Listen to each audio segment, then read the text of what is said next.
एपट मन इच्छा करते अनरिजनेबल एक्सपेंडिचर और जिते पैसा मार्चंती ये सब अनुसंधान हेब एवं से कठोर कार्यानुष्ठान हेब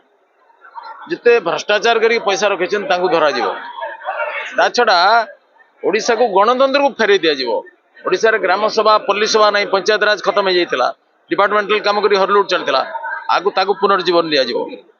तापर ओडिशा रे शिक्षा स्वास्थ्य पर्यटन गमनागमन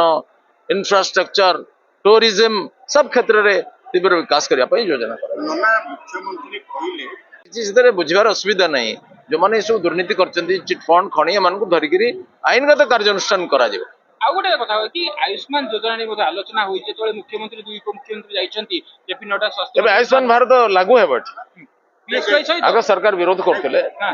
पीएसकेवाई आ आयुष्मान मिसिक गोटे मिडिल पाथ गोटे करिया कथा कहले देखंतु अनेक राज्य रे एमती अछि तांकर निज स्टेट स्कीम सेंट्रल स्कीम को मर्ज करी करछन ओडिसा रे भी एटा करिया पई केंद्र सरकार बारंबार प्रस्ताव देथिले राज्य सरकार मानि नथिले तो करिवार किछि नीतिगत असुविधा नै।